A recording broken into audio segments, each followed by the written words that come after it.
যদি হাতে মাত্র দুদিন সময় থাকে আর সেই অল্প সময়ের মধ্যেই পাহাড়, নদী, ঝর্ণা আর এক শান্ত নিরিবিলি অফবিট গ্রামের সৌন্দর্য উপভোগ করতে চান, তাহলে আজকের ভিডিওটি আপনার জন্য। নমস্কার বন্ধুরা, সবাইকে স্বাগত জানাই আমার ভ্রমণপ্রেমী চ্যানেলে। আজ আমি আপনাদের এমন একটি জায়গার সন্ধান দেব যেখানে সকালে ঘুম ভাঙবে পাহাড়ের কুয়াশায়, নদীর কলকল শব্দে আর পাখির ডাকে। এই জায়গাটি শহরের কোলাহল থেকে একদম দূরে প্রকৃতির এক শান্ত পরিবেশে অবস্থিত উত্তরবঙ্গের এক লুকোনো স্বর্গ। আর এই ভিডিওয় আমি আপনাদের দেখাবো হাওড়া বা কলকাতা থেকে ট্রেনে কিভাবে সেই জায়গায় পৌঁছানো যায়, ট্রেনে আমাদের ভ্রমণের অভিজ্ঞতা, রাস্তার মনোরম দৃশ্যের সঙ্গে কিছু সাইটসিং স্পট এবং থাকার জন্য একটি সুন্দর হোমস্টের সন্ধান। তাই ভিডিওটি শেষ পর্যন্ত দেখার অনুরোধ রইল। আর যারা আমার ভ্রমণপ্রেমী চ্যানেলে নতুন ভিউয়ার্স, তাদের কাছে আমার অনুরোধ, যদি বেড়াতে যেতে ভালোবাসেন তাহলে অবশ্যই ভ্রমণপ্রেমী চ্যানেলটিকে সাবস্ক্রাইব করে আমার পাশে থাকবেন। আর নতুন ভিডিওর আপডেট পেতে অবশ্যই পাশে থাকা বেল আইকনটি প্রেস করে রাখবেন। আসুন তাহলে শুরু করা যাক আজকের ভিডিও। আজকের ট্রাভেল ব্লগটি শুরু করছি আমার সবচেয়ে কাছের রেলওয়ে স্টেশন ব্যান্ডেল জংশন থেকে। বন্ধুরা, আমি এখন আছি ব্যান্ডেল স্টেশনে। আর আজকে আমরা ট্রাভেল করব 15961 কামরূপ এক্সপ্রেসে করে। আজকে আমরা যাব নর্থ বেঙ্গল, আমরা এনজিপি পর্যন্ত যাব। নর্থ বেঙ্গলের বর্ষার যে সৌন্দর্য সেটাই আপনাদের সামনে তুলে ধরবো। আমরা একটু আগেই চলে এসেছি ব্যান্ডেল স্টেশনে। আমাদের ট্রেনের টাইম হচ্ছে 7:25। আমাদের ট্রেন নির্ধারিত সময় থেকে 10 মিনিট লেট করে 7:35 এসে পৌঁছালো ব্যান্ডেল স্টেশনে। তারপর আমরা নিজেদের সব লাগেজ নিয়ে ট্রেনে উঠে পড়লাম এবং নিজেদের সংরক্ষিত আসনে গিয়ে বসে পড়লাম। তারপর ট্রেন ব্যান্ডেল জংশন স্টেশনকে বিদায় জানিয়ে যাত্রা শুরু করলো এনজিপি স্টেশনের উদ্দেশ্যে।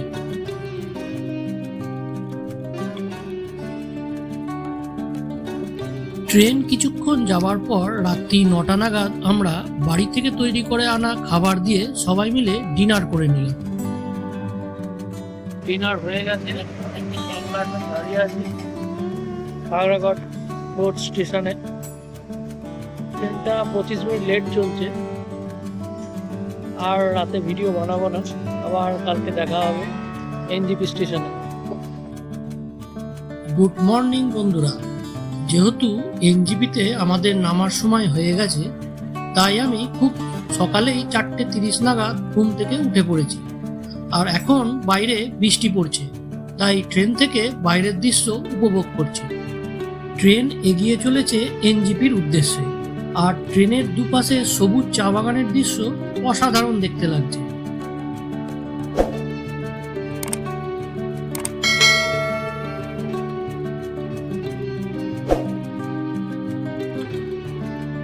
অবশেষে আমাদের ট্রেন নির্ধারিত সময়ের থেকে 5 মিনিট লেট করে ভোর 5:15 এসে পৌঁছালো নিউ জলপাইগুড়ি স্টেশনে।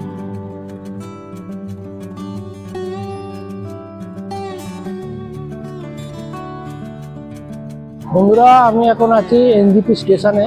এখন ঘড়িতে টাইম আপডেট হচ্ছে 6:35। আর আমরা নেমেছি এখানে 5:15। মোটামুটি রাইট টাইমে গাড়িটাকে ঢুকিয়েছে।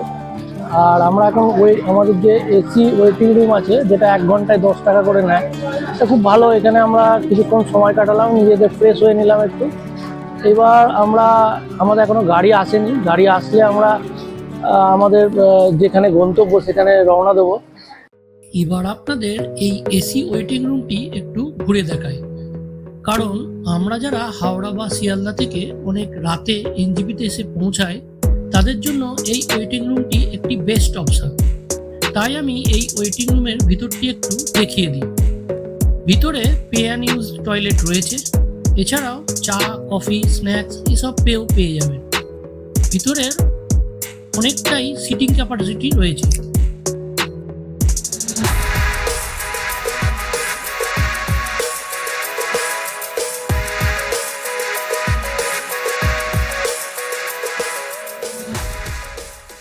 এখনো তো আপনাদের বলাই হয়নি আমরা আসলে কোথায় যাচ্ছি। বন্ধুরা, আমরা চলেছি বর্ষায় ডুয়ার্স ভ্রমণ করতে। তবে এখন আমরা প্রথমেই যাব উত্তরবঙ্গের একটি অফবিট গ্রামে। এখন ঘড়িতে সময় সকাল 7:30 আর বাইরে বৃষ্টি পড়ছে। আর আমরা চলেছি আমবাড়ি ফ্লাইওভার দিয়ে এনজিপি স্টেশনের বাইরে দাঁড়িয়ে থাকা আমাদের গাড়ির উদ্দেশ্যে। অবশেষে আমাদের গাড়ি এসে গেছে। প্রচণ্ড বৃষ্টি পড়ছে, তার মধ্যে আমাদের গাড়ি লোড করে আমরা এবার আস্তে আস্তে বেরোচ্ছি। শহরের ব্যস্ততা আর ট্রেনের ক্লান্তি পেছনে ফেলে আমরা এখন রওনা দিলাম কালিম্পং জেলার এক অপূর্ব সুন্দর শান্ত পাহাড়ি গ্রাম রঙ্গর উদ্দেশ্যে।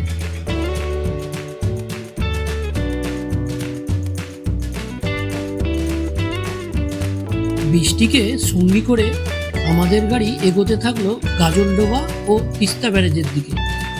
চারপাশের এই বিশাল জলরাশি আর দূরের ঝাপসা পাহাড়ি সারি, খোলা বাতাস আর তিস্তার এই মিষ্টি রূপ দেখে আমাদের মনটা একদম ফ্রেশ হয়ে গেল।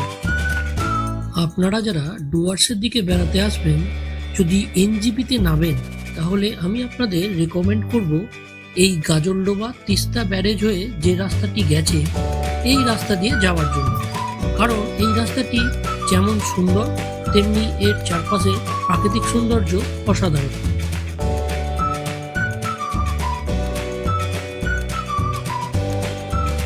আমাদের গাড়ি এখন তিস্তা ব্যারেজের ওপর দিয়ে যাচ্ছে। এখন যেহেতু বর্ষাকাল, তাই তিস্তার জল ফুলে ফেঁপে উঠেছে। এই ব্যারেজটি উত্তরবঙ্গের অন্যতম বৃহৎ যতগুলি সেচ প্রকল্প আছে তার মধ্যে একটি। জলপাইগুড়ি জেলার এই ব্যারেজ একদিকে যেমন কৃষিকাজে জল সরবরাহ করে, অন্যদিকে এর রূপ কিন্তু কোনো রূপকথার চেয়ে কম নয়।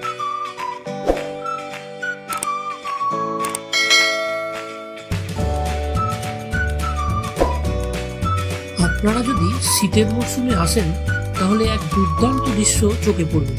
এখানে প্রচুর পরিযায়ী পাখি আগমন হয়, আর অন্যদিকে দেখতে পাবেন নৌকায় চেপে বহু পর্যটক তিস্তার বুকে বসে সূর্যাস্ত দেখার মজা নিচ্ছে। আর আবহাওয়া যদি ভালো থাকে, তাহলে এখান থেকেই মাউন্ট কাঞ্চনজঙ্ঘার ভিউ দেখতে পাওয়া যায়। বন্ধুরা, আমি এখন দাঁড়িয়ে আছি তিস্তা ব্যারেজের ওপর।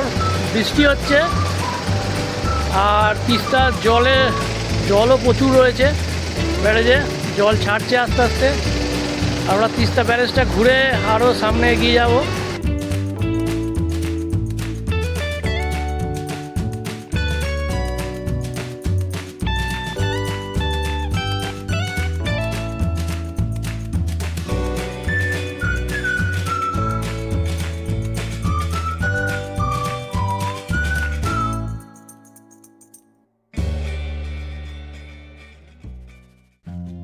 তিস্তা ব্যারেজের মনোমুগ্ধকর সৌন্দর্যকে পিছনে ফেলে আমাদের গাড়ি ছুটতে শুরু করল। জঙ্গলের সবুজ আবরণ পেরিয়ে কিছু দূর এগোতেই সামনে দেখা মিলল চেল নদী। বর্ষার সময় পাহাড় থেকে নেমে আসা স্বচ্ছ জল আর নদীর বুকে ছড়িয়ে থাকা অসংখ্য পাথর মিলে এক অপূর্ব দৃশ্য তৈরি করেছে। চেল ব্রিজটি ক্রস করে আমাদের গাড়ি এগিয়ে চলল ডুয়ার্সের সেই দুই বিখ্যাত অরণ্যের দিকে, চাপড়ামারি এবং গরুমারা।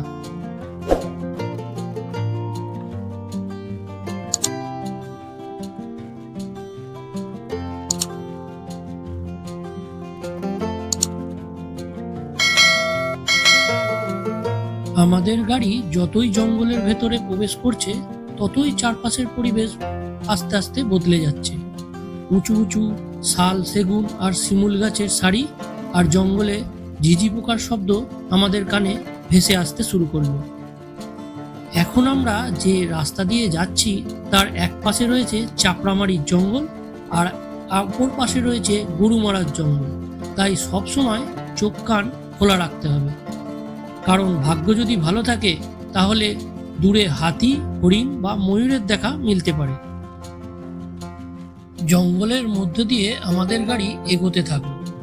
কিছুদূর যাওয়ার পরই আমাদের ড্রাইভার দাদা জানালেন সামনেই আসতে চলেছে জঙ্গলের মধ্যে অবস্থিত একটি জাগ্রত মহাকাল শিব মন্দির, যেখানে নাকি প্রায়শই হাতিদের আনাগোনা আছে। এখন আমরা এসে পৌঁছলাম সেই জাগ্রত মহাকাল মন্দিরে। ড্রাইভার দাদা আমাকে একাই নামার অনুমতি দিলেন গাড়ি থেকে, কারণ জায়গাটি এই জঙ্গলের মাঝখানে অবস্থিত। আমি খুব সন্তর্পণে ও ও তাড়াতাড়ি মহাকাল মন্দিরে শিব ঠাকুরের দর্শন সেরে নিলাম। এখানে মূলত কয়েকটি শিবলিঙ্গই রয়েছে এবং জায়গাটিতে জঙ্গলের ভাইবস রয়েছে, সেটা এখানে না আসলে বুঝতে পারবেন না। মহাকাল মন্দির দর্শন করে আমাদের গাড়ি এগিয়ে চলল জঙ্গলের ভিতর দিয়ে। বন্ধুরা, আমি এখন দাঁড়িয়ে আছি গরুমারা ন্যাশনাল পার্কের এন্ট্রি গেটের সামনে। এখান থেকে যাত্রা প্রসাদ যে ট্যুরটা হয় এখন তো বন্ধ, তাই আপনাদের ভিতরের দৃশ্য দেখাতে পারছি না। এখন আমরা বর্ষাকালে এসেছি, আমরা এখন জঙ্গল সাফারিটা করব না, বাকি সবই ঘুরে দেখাবো। ডুয়ার্সের সৌন্দর্য, বর্ষায় ডুয়ার্স আরও সেজে ওঠে, সেটাই তুলে ধরবো আপনাদের সামনে। 1994 সালে এই অরণ্যটি আনুষ্ঠানিকভাবে জাতীয় উদ্যান বা ন্যাশনাল পার্ক হিসাবে ঘোষণা করা হয়। এই জায়গাটি প্রায় 80 বর্গ কিলোমিটার জায়গা জুড়ে বিস্তৃত। প্রতি বছর 15 জুন থেকে 15 সেপ্টেম্বর পর্যন্ত এই অভয়ারণ্য বন্ধ থাকে। এছাড়াও প্রতি বৃহস্পতিবার সাপ্তাহিক রক্ষণাবেক্ষণের জন্য এই জঙ্গল বন্ধ থাকে। এই জঙ্গলে সাধারণত একশৃঙ্গ গন্ডার, হরিণ, জাতীয় বাইসন ও চিতাবাঘ ও ময়ূর পাখি ইত্যাদি দেখতে পাওয়া যায়।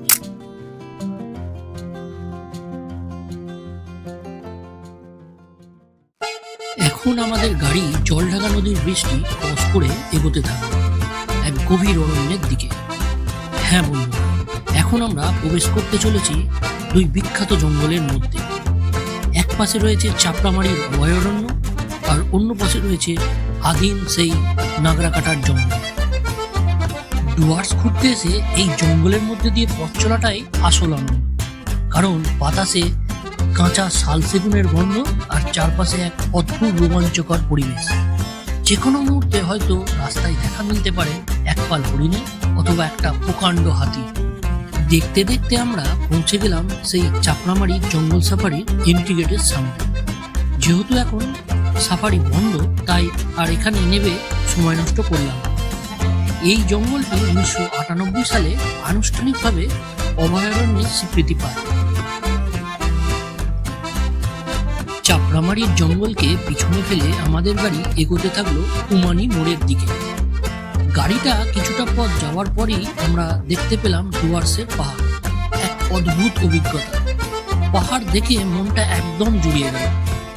আমরা এখন যাচ্ছি কালিম্পংয়ের এক লুকোনো স্বর্গ রঙ্গ গ্রামে। তবে পথে আমরা একটি সাইট সিন পয়েন্ট ঘুরে দেখব।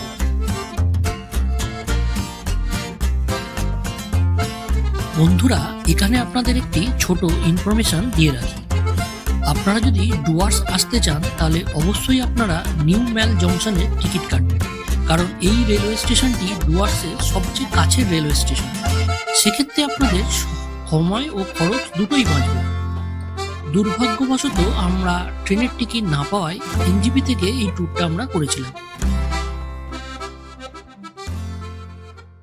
বন্ধুরা, দেখতে দেখতে আমরা পৌঁছে গেলাম ডালগাঁও ভিউ পয়েন্টে। এখানে মূলত সিংকোনা প্ল্যান্টেশন হয়ে থাকে। এখানে 25 টাকা পার হেড টিকিট কেটে ভিতরে প্রবেশ করতে হয়। বন্ধুরা, আমি এখন চলে এসেছি ডালগাঁও ভিউ পয়েন্টে। এটা কালিম্পং ডিস্ট্রিক্টেই পড়ে।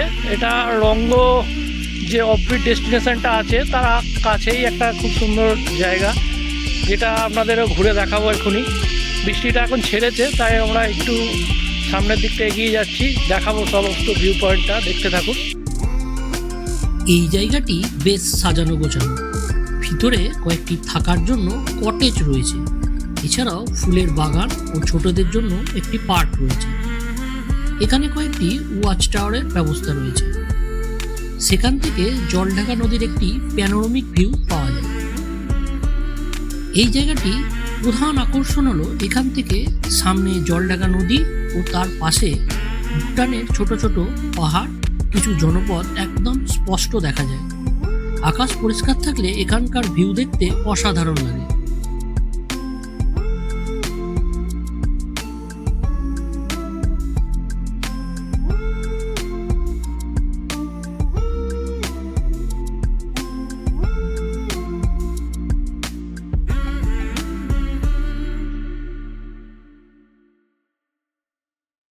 ডালগাঁও ভিউ পয়েন্ট দেখে আমরা রওনা দিলাম আমাদের আজকের গন্তব্য সেই অফবিট রঙ্গ গ্রামের উদ্দেশ্যে।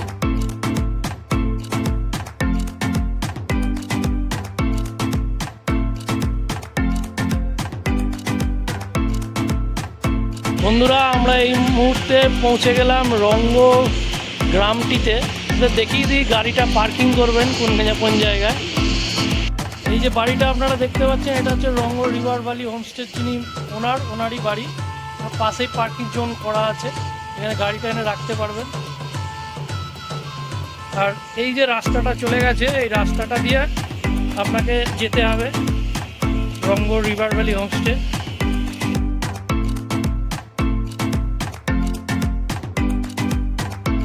এখন আমি প্রবেশ করছি রঙ্গ রিভার ভ্যালি হোমস্টেতে। প্রথম দেখাতেই একদম প্রেমে পড়ে গেলাম। হোমস্টের সামনে দিয়ে বয়ে চলেছে রঙ্গ নদী, যেটা হোমস্টের ঝুলন্ত ব্যালকনি থেকে দেখতে অসাধারণ লাগছে। এই হোমস্টের লোকেশনটা এতটাই ভালো যে আপনারা খুব সহজেই এই নদীতে স্নান করতে নামতে পারবেন।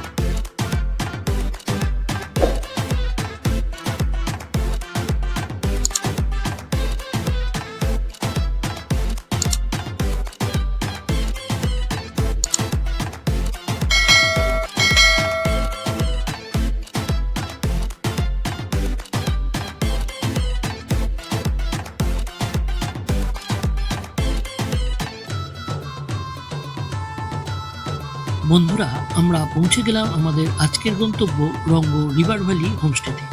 আর আজকের পর্বটি এখানেই শেষ করলাম।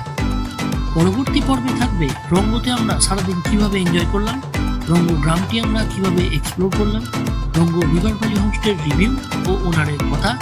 এছাড়াও থাকবে ডুয়ার্স ভ্রমণের জন্য একজন বিশ্বস্ত গাইড কাম ড্রাইভার দাদার সন্ধান। তাই আপনাদের কাছে আমার অনুরোধ, যদি ভিডিওটি ভালো লেগে থাকে তাহলে অবশ্যই লাইক করবেন, কমেন্ট করে জানাবেন কেমন লাগলো এবং ভ্রমণ ফেরি চ্যানেলটি সাবস্ক্রাইব করে রাখবেন আমাদের ডুয়ার্স পর্বের প্রতিটি ভিডিও দেখার জন্য। ধন্যবাদ।